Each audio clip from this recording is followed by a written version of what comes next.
Assalamualaikum dan salam Malaysia Madani buat semua penonton Bernama TV, khususnya bagi penonton Ruang Bicara. Malam ni kami masih lagi mengupas mengenai pasca Belanjawan 2025 di mana merealisasi Belanjawan 2025.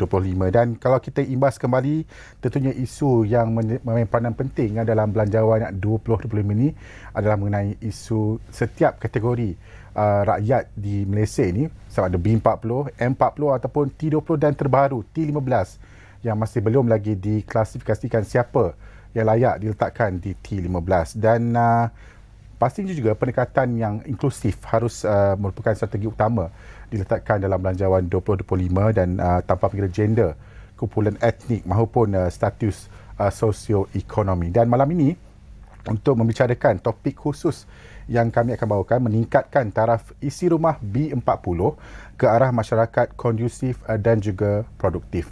Bersama saya malam ini, Setiausaha Politik kepada Yang Amat Berhormat Menteri Kewangan Datuk Seri Anwar Ibrahim, iaitu Muhammad Kamil Abdul Munim yang juga sebenarnya menangkap Timbalan Ketua Angkatan Muda Keadilan Malaysia. Assalamualaikum, selamat datang. Waalaikumsalam, Hilman. Dari mana tadi sebenarnya? Dari Putrajaya lah. Putrajaya.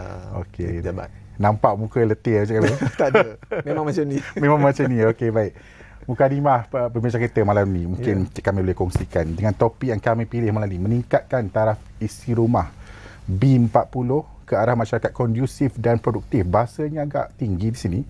Nak bagi mudah faham rakyat apa Belanjawan 2025 telah janjikan untuk meningkatkan taraf isi rumah B40 khususnya. Baik, pertamanya terima kasih kepada Bernama kerana sudi untuk menjemput saya bagi kita membincangkan sikit sebanyak berkenaan dengan Belanjawan Madani 2025. Tajuk ni kena tanya penerbit. Penerbit yang bagi tajuk ni kan. Okay.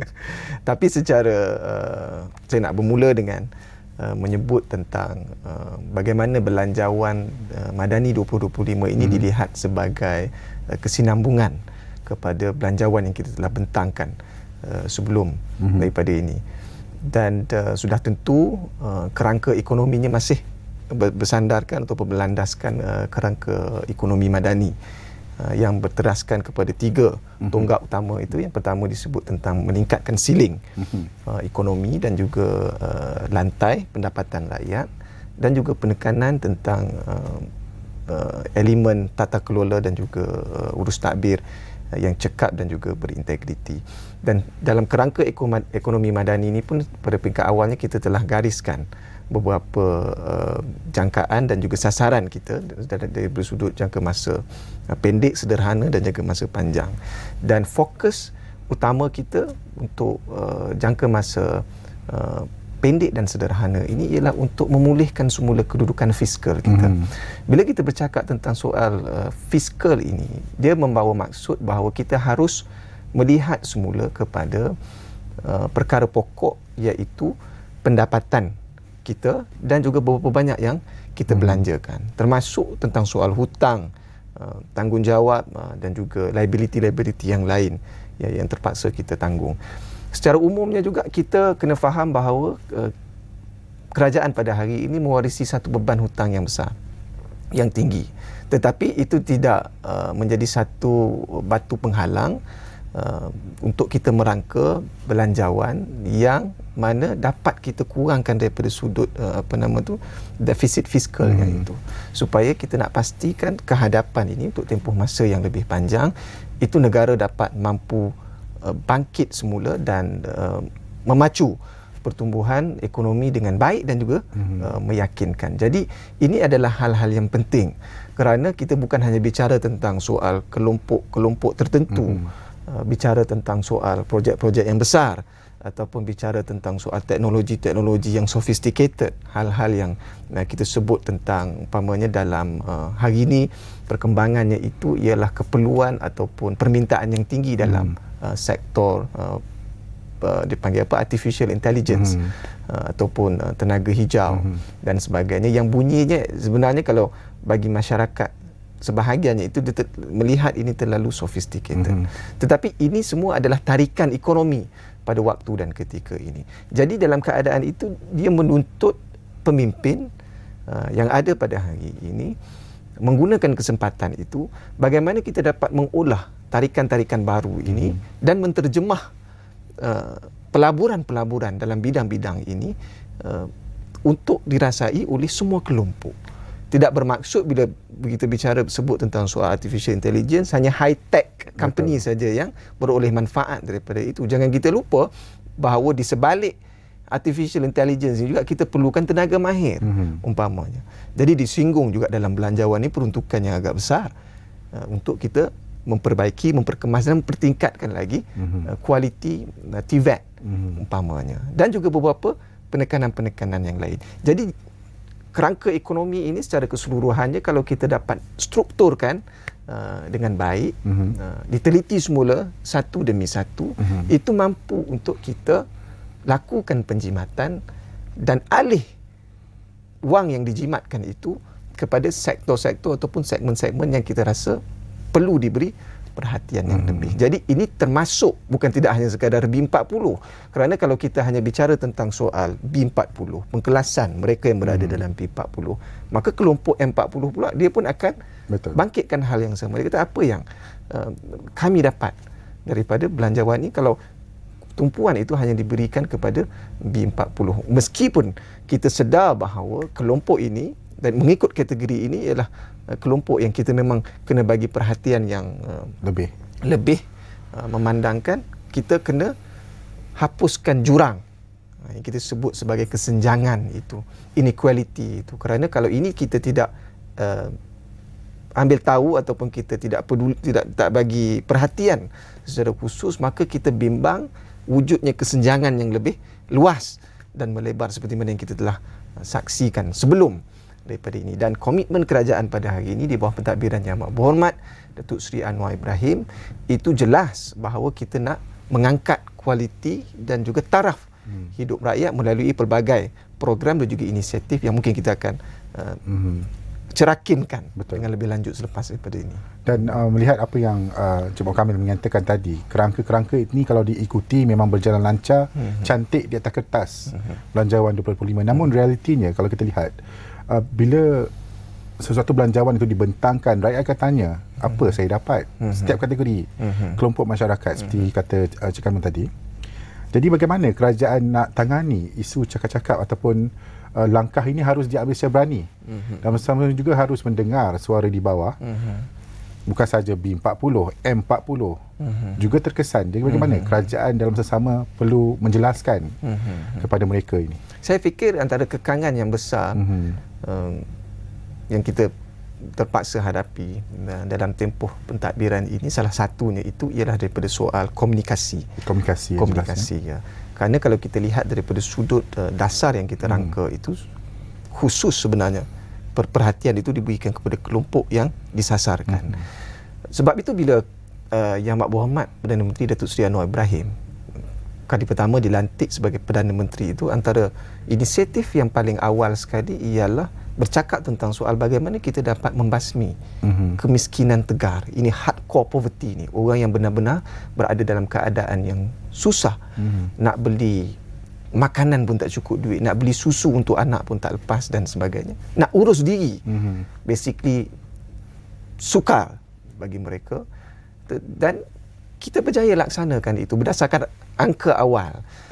Sebab itu dalam beberapa hal ataupun pendekatan yang digunakan ataupun yang diperkenalkan ini, saya fikir kalau ianya ialah satu pendekatan yang baik untuk semua, ianya harus disokong oleh semua. Sebab itu kadang-kadang ada disebabkan oleh perbezaan pandangan politik dan sebagainya, hal itu diperbesarkan.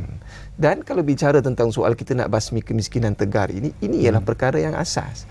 Maknanya sebelum kita nak bercakap tentang soal yang saya sebut tadi itu, artificial intelligence, energy transition,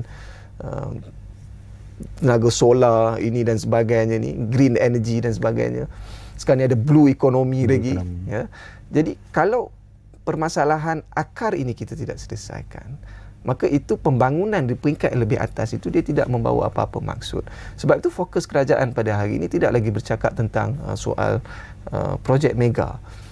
Banyak inisiatif-inisiatif yang dilaksanakan ini ialah bertujuan untuk memastikan taraf hidup rakyat di bawah itu kita dapat pertingkatkan.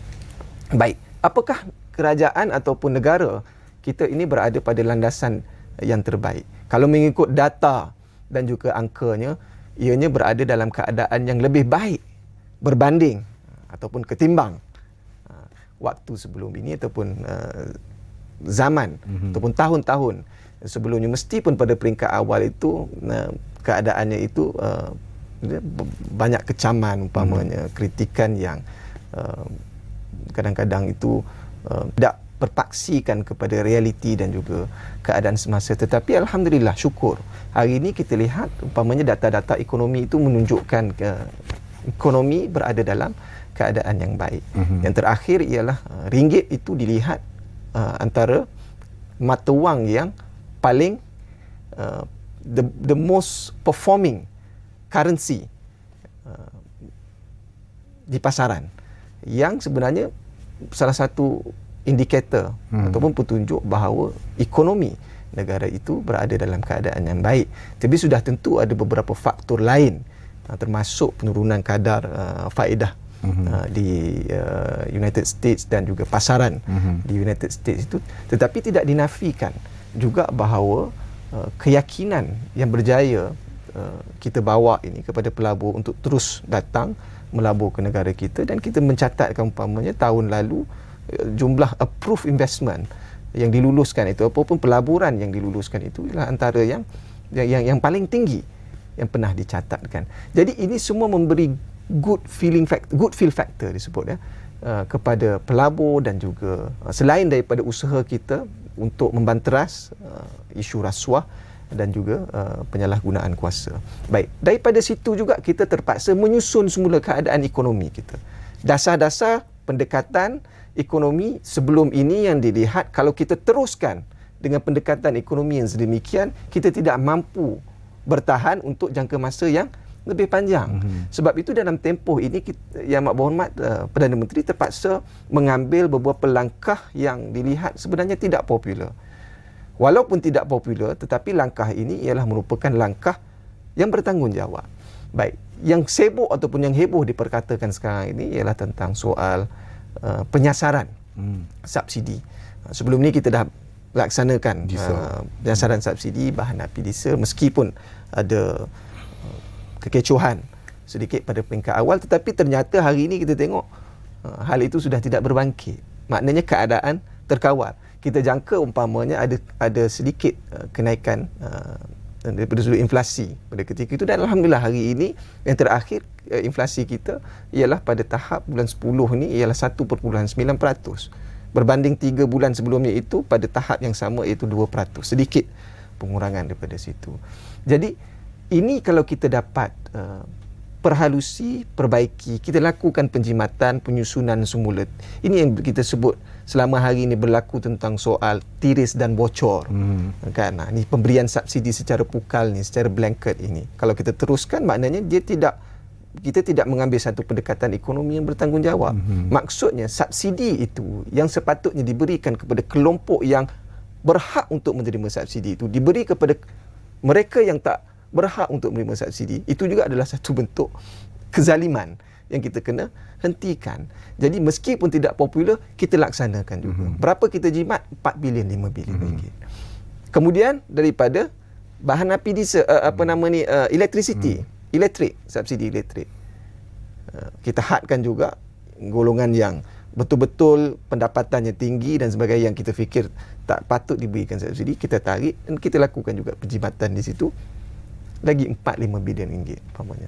Kemudian sebelum daripada ini kerajaan juga bayar subsidi ayam umpamanya.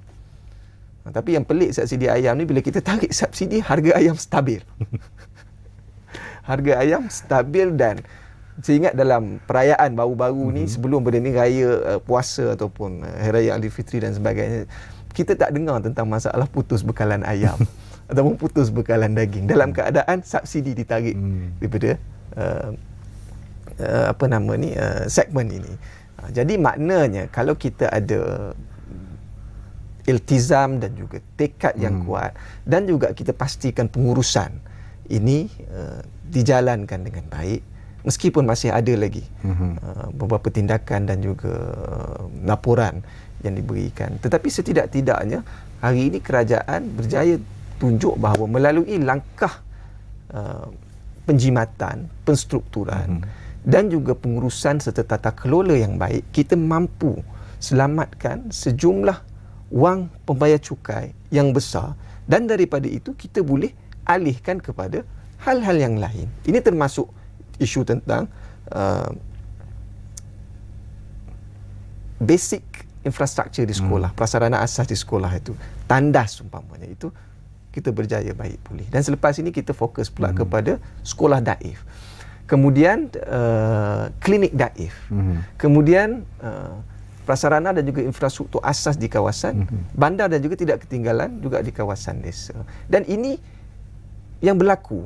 Penjimatan itu dialihkan dan kita boleh suntik kepada inisiatif-inisiatif yang lain. Dalam Belanjawan 2025 umpamanya sumbangan tunai rahmah dan juga Aisara yang sebelum ini kita tahun ini diperuntukkan sebanyak 10 bilion, tahun depan akan ditingkatkan kepada 13 bilion ringgit.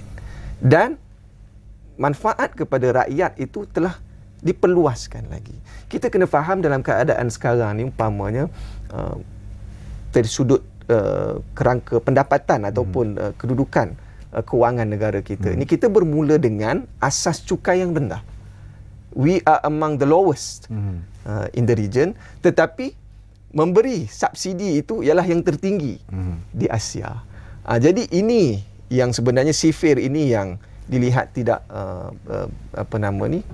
begitu tepat, itu yang harus diurus semula dengan baik. Dan dalam keadaan ini umpamanya kita laksanakan juga beberapa inisiatif yang lain. Pada tahun ini kita bagi, hari itu kerajaan bagi bantuan awal persekolahan RM150 untuk semua orang. Jadi kita sebelum itu bersasar, tetapi disebabkan oleh kita fikir tentang soal persekolahan ni elok kita bagikan pada semua. Bagi. Apakah kita ada kemampuan daripada sudut itu? Ya, ada kemampuan. Daripada mana kita peroleh kemampuan itu? Daripada dasar penjimatan yang kita laksanakan.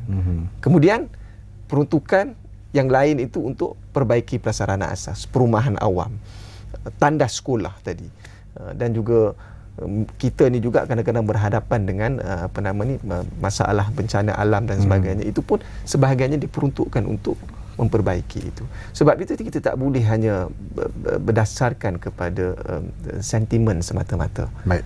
Jadi kita kena lihat keupayaan dan juga kedudukan ekonomi kita, dan saya percaya dalam Belanjawan 2025 ini kalau kita teliti inisiatif dan juga tawaran yang diberikan itu, sebenarnya matlamatnya itu ialah untuk meningkatkan keupayaan ataupun pendapatan dan juga taraf hidup rakyat itu ke tahap yang lebih baik. Dan kalau saya boleh singgung sikit lagi Hilman ya, berkenaan dengan antara inisiatif lain yang kita perkenalkan itu ialah melalui program Sejati Madani. Sejati Madani. Ya, Sejati Madani ini yang kita bercakap ini tadi ditanya tentang soal bagaimana kita dapat terjemahkan apa yang dilaksanakan ini. Berapa peruntukan diberikan tahun ini? 1 bilion ringgit. Apa faedah daripada program Sejati Madani ini? Maknanya perbelanjaan itu, wang itu diserah secara langsung kepada kelompok yang memerlukan. Bukan kita kata yang memerlukan daripada sudut keperluan bantuan secara peribadi, itu tidak. Tetapi bagaimana peruntukan ini digunakan untuk mencipta ekosistem ekonomi yang baru di kawasan desa, luar bandar dan juga komuniti dalam bandar. Kerana kita percaya bahawa kalau kita teruskan dengan bantuan semata-mata tanpa ada inisiatif untuk menggerakkan ekonomi di bawah itu, ianya tidak membantu. Jadi melalui program Sejati Madani, RM150,000 minimum, RM100,000 maksimum, itu disalurkan terus kepada JPKK umpamanya di kawasan kampung itu. Fikirlah nak buat program apa, nak buat perusahaan apa, dan itu kalau betul-betul dimanfaatkan dengan sebaiknya, umpamanya saya turun di satu kawasan, dilaksanakan ternakan kambing dan juga penanaman napier dalam satu kawasan. Kemudian diajak orang kampung mana yang tak ada tanah kosong, tak buat apa, pajak tanam napier. Supaya dia boleh produce hasil dia dapat hasilkan makanan untuk sendiri ternakan. Untuk ternakan itu. Jadi dia cipta ekonomi, buat masyarakat setempat. Sebenarnya saya nak tahu tentang napier ini untuk tanaman bagi produk makanan ternakan. Namun cakap kita berhenti rehat dulu. Boleh. Terlalu banyak maklumat kita nak kongsikan pada awal ini. Kita akan kembali selepas ini dalam Ruang Bicara bersama tetamu ini.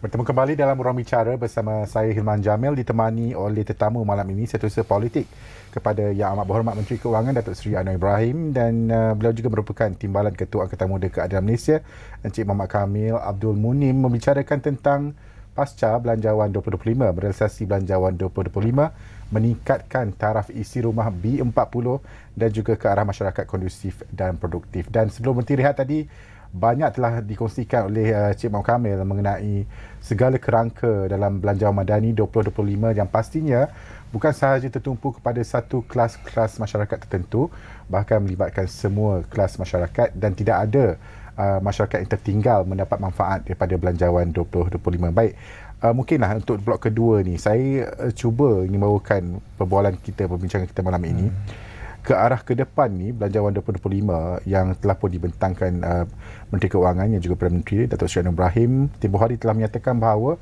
pertengahan tahun hadapan insya-Allah bakal dilaksanakan untuk penyasaran subsidi bagi RON nanti 5 pula. Mungkin perinciannya bagaimana nanti, mekanismenya bagaimana menjadi perbualan masyarakat sehingga ke hari ini. Adakah wajar dilakukan untuk tahun depan dan sebagainya. Mungkin di pihak Cik Muhammad Kamil sendiri yang lebih arif tentang perkara ini, bagaimana mekanisme nanti akan dilakukan?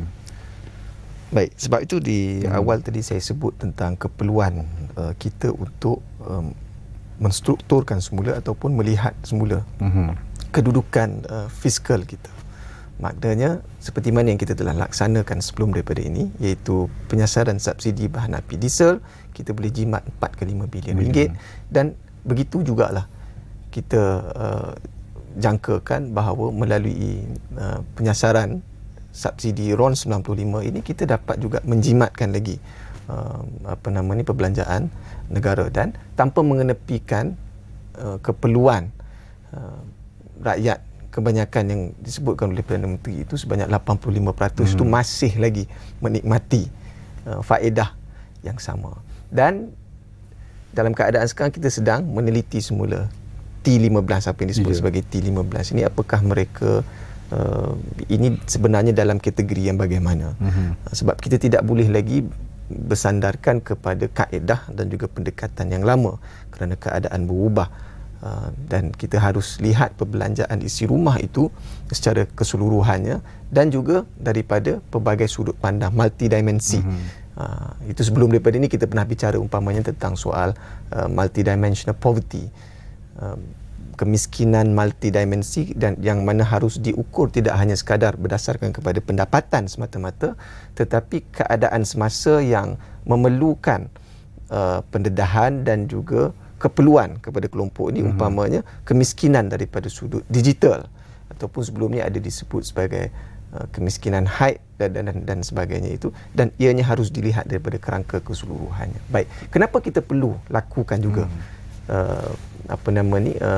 penyasaran semula RON 95 ini? Baik, tahun lalu berapa belanja subsidi kita, Zahir Hilman? 80 bilion ringgit. 80 bilion ringgit. Tahun sebelumnya mungkin 40 bilion ringgit. Tahun sebelumnya. Tahun sebelum daripada itu mungkin 30 ataupun 50 ataupun 20. Sentiasa. Jadi daripada sudut grafnya itu, perbelanjaan subsidi ini dengan kaedah pemberian yang sama seperti sebelum daripada ini, kalau diteruskan, angkanya akan terus meningkat. Pendapatan dia tidak dibimbangi tidak meningkat seiring dengan perbelanjaan subsidi.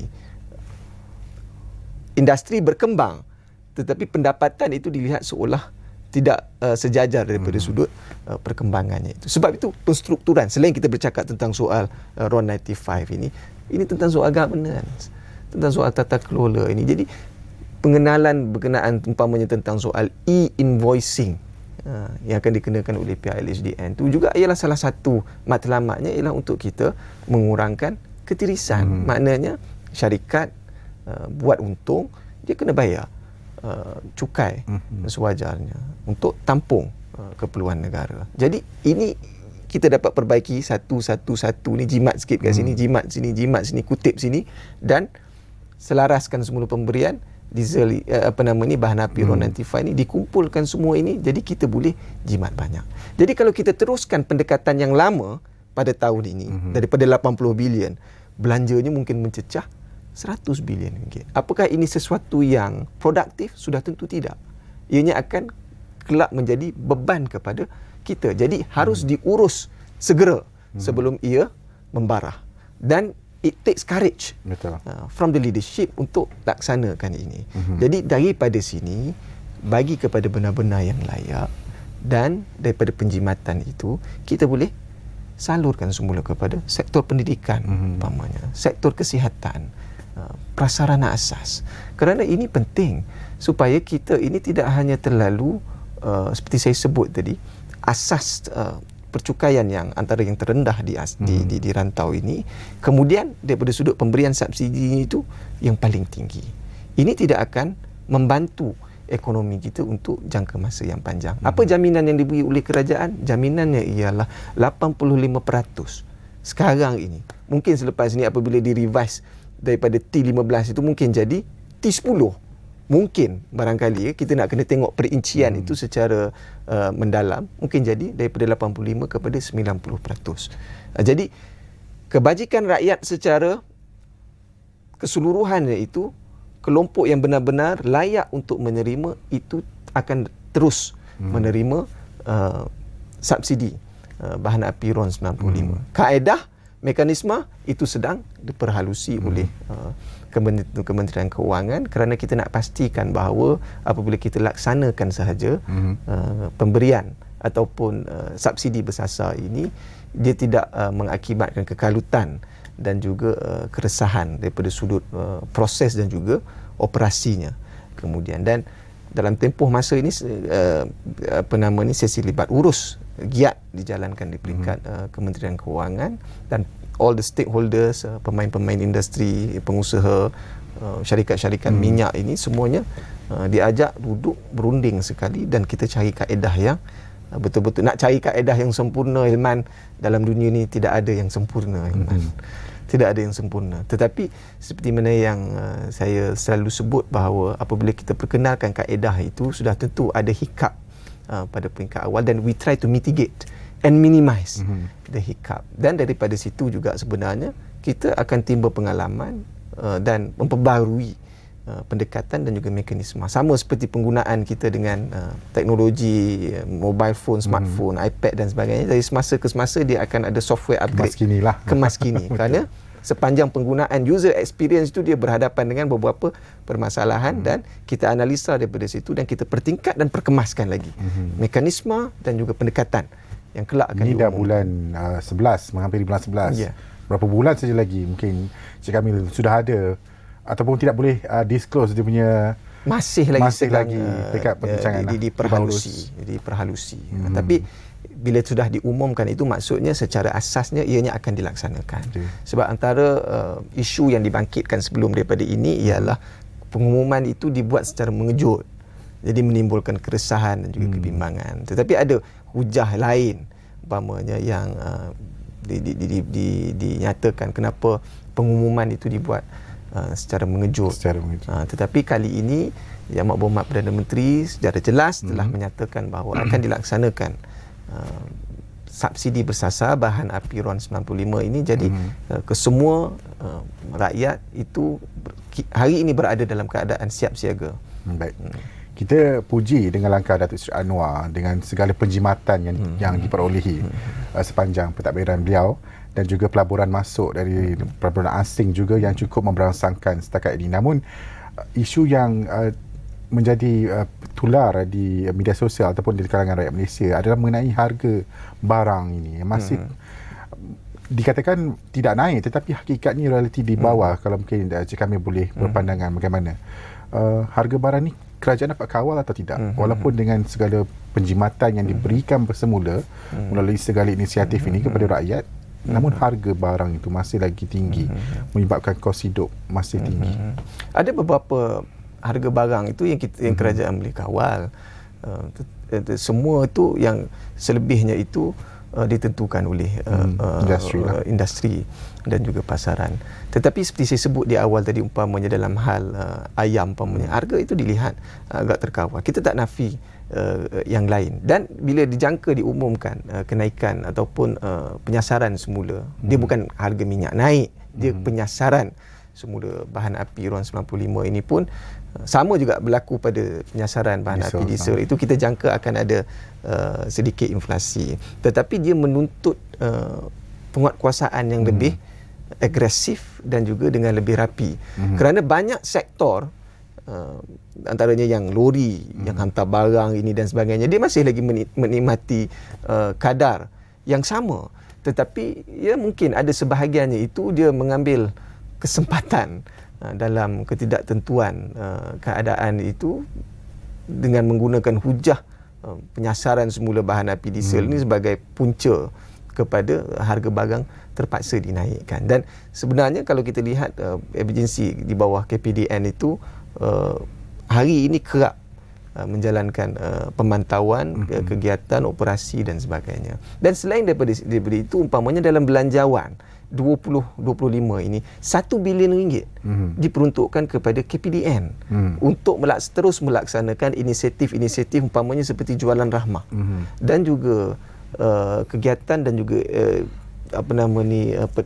insentif yang lain di bawah KPDN itu, dengan tujuan dan juga matlamat untuk dapat sedikit sebanyak menampung keperluan rakyat di bawah itu untuk memperoleh barang asas dengan harga yang jauh lebih murah, dan juga melalui inisiatif-inisiatif yang lain. Tetapi seperti mana yang disebut oleh Yang Berhormat Perdana Menteri, bahawa jaminan dalam keadaan yang akan datang ini pada tahun hadapan 2025 ini, selain daripada kita dapat memulihkan semula rantaian ekonomi kita ini melalui penstrukturan, penyasaran ini dan sebagainya, satu lagi elemen yang penting itu ialah penguatkuasaan dan pemantauan daripada pihak berkuasa, supaya kita nak pastikan betul-betul bahawa sebenarnya harga-harga ini dia tidak sepatutnya dinaikkan kalau ada. Kalaupun ada sekadar nak sebut tentang soal sedikit kelemahan kita, itu mungkin kita boleh perbaiki daripada sudut yang itu. Saya nak sebut rentetan daripada Cik Muhammad Kamil sebutkan tadi tentang untuk pengkelasan T15 ni masih di peringkat perbincangan, dan untuk ke depan ni kriteria bagaimana yang dibuat oleh kerajaan sendiri untuk menentukan mereka ni siapa yang patut menduduki T15 ni dari sudut pendapatan ataupun pelbagai sudut lain diambil kira. Seperti yang disebut oleh Menteri Ekonomi Saudara Nafizi Ramli tempoh hari, ialah dia ingin, antara salah satu kriterianya mungkin kita akan melihat secara keseluruhan, iaitu pendapatan bersih. Bukan pendapatan bersih maksud selepas dibelanjakan itu ini dan sebagainya, pendapatan isi rumah yang yang bersih lah panggil, supaya kita boleh benar-benar pastikan di akhirnya itu tidak timbul keresahan dan juga kebimbangan di kalangan rakyat. Tapi Saudara Hilman, kalau salah satu orang tu peroleh pendapatan sebulan RM50,000 besar ataupun RM100,000, bahkan ada yang RM1 juta sebulan dan sebagainya. Jadi yang ini kita tak boleh lah maknanya teruskan dengan pemberian subsidi, kerana dia tersasar daripada maksud dan juga makna sebenar subsidi itu, iaitu untuk bantu. Mungkin kelompok ini dia terlibat dalam perniagaan dan sebagainya, dan ada kelebihan-kelebihan lain, insentif-insentif lain umpamanya daripada sudut perniagaan yang dinikmati oleh kelompok ini. Ya, mungkin ada sebahagiannya itu mengeluh mereka juga membayar cukai ini dan sebagainya. Tetapi dalam sistem ekonomi kita ini, kita harus faham bahawa di sana masih ada lagi majoriti kelompok besar yang memerlukan perhatian kita. Betul. Yang memerlukan peruntukan yang lebih besar, supaya kita dapat, seperti yang saya sebut tadi, kita dapat angkat dan juga kurangkan jurang di antara kelompok yang berpendapatan tinggi dan berpendapatan rendah. Selain daripada tentang soal pemberian STR ini dan sebagainya, kerajaan juga dalam belanjawan 2025 memperuntukkan sejumlah peruntukan yang besar kepada umpamanya PMKS, perusahaan medium kecil sederhana, yang mana ini juga membentuk hampir 50% ekonomi dalam negara kita, dan akan membantu juga peniaga-peniaga kecil, perusahaan-perusahaan kecil ni untuk terus dapat bersaing dan memacu perniagaan mereka. Umpamanya melalui skim pembiayaan dan juga jaminan kerajaan, itu 40 bilion secara keseluruhan diperuntukkan untuk PMKS. Ini tidak termasuk inisiatif lain, umpamanya di bawah JLC, tidak silap saya Khazanah itu 1 bilion ringgit untuk bantu PMKS, dan melalui inisiatif Gear Up di bawah Kementerian Kewangan sendiri yang akan memperuntukkan juga melalui JLC yang ada ini sejumlah wang yang kita jangka akan dibelanjakan sebanyak 25 bilion untuk bantu meningkatkan lagi industri termasuk digital dan sebagainya. Dan juga Exim Bank itu juga memperuntukkan pembiayaan yang besar untuk bantu produk-produk tempatan ni, pengusaha-pengusaha tempatan ni untuk mengeksport produk ataupun pengeluaran tempatan ni keluar negara. Matrik juga diberikan peruntukan yang agak besar untuk membantu pengusaha-pengusaha PMKS khususnya itu untuk memasarkan produk mereka di peringkat yang lebih tinggi. Ini termasuk juga antara lainnya pengumuman gaji minima yang ditingkatkan daripada 1,500 kepada 1,007. Meskipun sebelumnya ada desakan untuk dinaikkan kepada RM2,000 dan ada majikan yang mengeluh naik 200 pun mengeluh. Jadi apatah lagi kalau naik RM2,000. Jadi kita ambil keputusan untuk naikkan dulu pada kadar yang difikirkan pada waktu ini, munasabah, beserta dengan inisiatif lain seperti yang dasar gaji progresif. Kemudian kita ada IPR dan sebagainya. Jadi ini semua bertujuan untuk membantu kelompok yang berada di bawah ni. T50 ni tinggal dulu. Bukanlah kita tinggal. Maksudnya saya sebut tadi ada insentif-insentif lain kerana mereka ini terlibat dalam sektor dan juga industri tertentu. Perlu dijaga jugalah. Betul. Akhirnya semua ini ialah warga negara dan juga rakyat Malaysia. Mereka ini memerlukan perhatian dan juga pembelaan daripada kerajaan, dan kerajaan hari ini berdasarkan kepada kedudukan ekonomi, keupayaan keuangan yang sedia ada ini, berusaha sedaya upaya untuk memastikan bahawa tidak ada mana-mana kelompok masyarakat dalam negara ini yang disisihkan ataupun ditinggalkan. Cik Kamal, kita semakin seronok membicarakan pasca Belanjawan 2025. Kita berhenti rehat kedua. Kembali selepas ini dalam Ruang Bicara. Baik.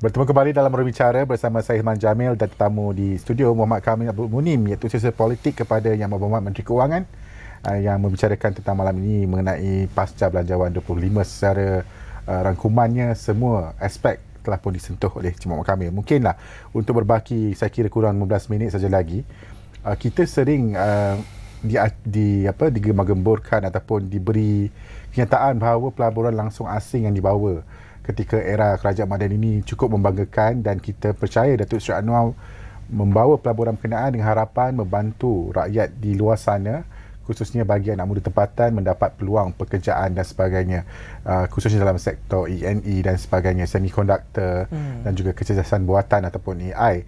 Namun Cik Muhammad Kamil, mungkin dari segi angka kita dah lihat sering keluar di paparan media berbilion-bilion dibawa masuk.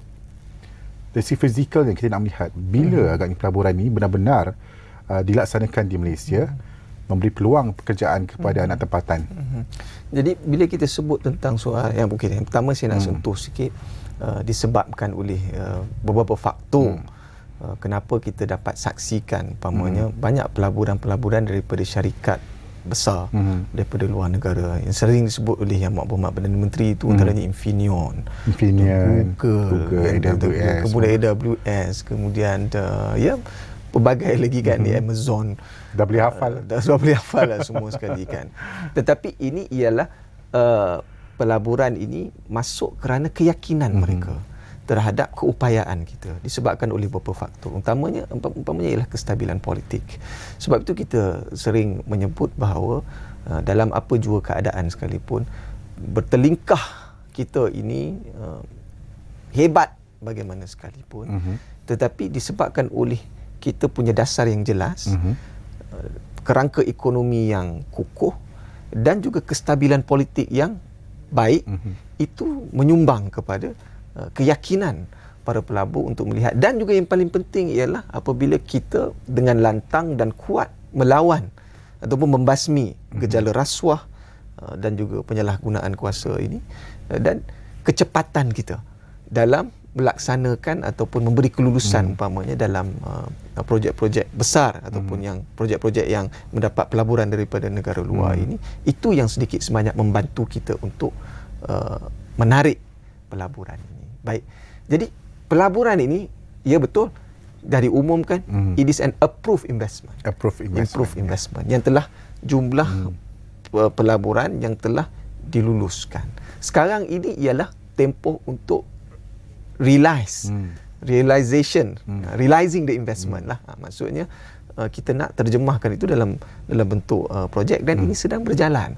Jadi bila kita sebut umpamanya satu syarikat asing melabur 50 bilion dalam negara, dia bukan labur tu dalam tempoh sebulan.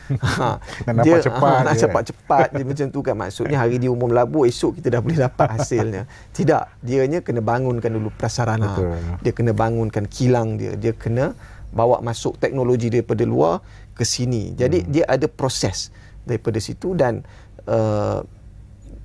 barulah kita akan dapat, selepas keadaan ini berjalan, yang mana sedang berjalan pada hari ini, kemudiannya kita akan dapat limpahan ekonomi, umpamanya daripada sudut peluang pekerjaan, kemudian kerja-kerja yang lain, kontrak, pembinaan, teknologi IT digital dan sebagainya ini. Jadi itu akan memberi manfaat yang besar kepada ekonomi masyarakat setempat dalam negara kita. Sebab itu fokus juga kita berikan kepada TVET. Umpamanya, tidak silap saya, peruntukan itu agak besar, 7 hingga ke 8 bilion ringgit hanya untuk kita perkasakan TVET ini, kerana industri yang ada pada hari ini yang bercakap tentang soal kecerdasan buatan, sektor tenaga ini dan sebagainya, dia rely heavily on skills and technical. Jadi sebab itu TVET itu pada hari ini dilihat sebagai perkara yang penting untuk kita perkasakan, supaya kita dapat pastikan bila mana kita bawa masuk pelaburan ini, bukan hanya sekadar pelaburan, tetapi teknologinya itu, tenaga tempatan ini, anak-anak kita ni, orang-orang yang bergraduan daripada universiti ini dan sebagainya, dia mampu untuk memposisikan dirinya itu dalam industri tersebut. Yang mana industri ini kita percaya ialah industri yang mampu untuk menjana pendapatan yang lebih baik, pendapatan yang tinggi. Dan ini insya-Allah kita dapat lihat dalam tempoh tahun-tahun yang mendatang ini. Dan insya-Allah pada tahun ini sahaja, separuh tahun ini, ya, untuk separuh masa pertama tahun 2020-2024 ni, kita telah approve investment itu adalah sebanyak 160 bilion. Dan kita sudah tentu, kalau tanya saya pribadi, kita mestilah nak setiap tahun angka itu meningkat. Dan Alhamdulillah nampaknya, kalau kata separuh masa pertama 160 bilion, dan kita jangka kalau keadaan itu baik, dan Perdana Menteri nanti akan yang terdekat ini akan pergi ke China, dan kemudiannya ke Brazil, Peru, dan dan juga Egypt, dan kemudiannya ke Korea Selatan.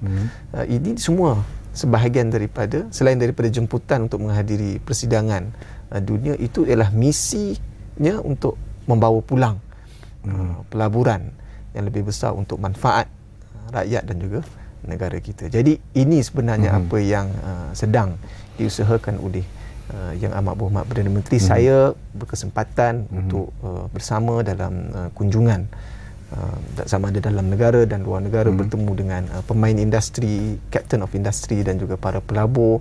Dan daripada situ, apa yang saya boleh nyatakan bahawa Alhamdulillah, dalam keadaan ini, negara kita ini berada dalam keadaan yang reputasinya itu dilihat baik. Kita berjaya untuk meyakinkan pelabur, dan kita berjaya untuk bawa lebih banyak pelaburan daripada luar masuk. Dan bukan itu saja, bahkan daripada sudut geopolitik itu, Malaysia hari ini kita berjaya memposisikan diri kita setara dengan kuasa-kuasa besar dunia. Umpamanya kalau saya boleh kongsikan sedikit dalam lawatan Yang Amat Berhormat Datuk Seri Anwar Ibrahim ke persidangan ekonomi di Rusia tempoh hari, apa nama tempat dia tu saya lupa dah.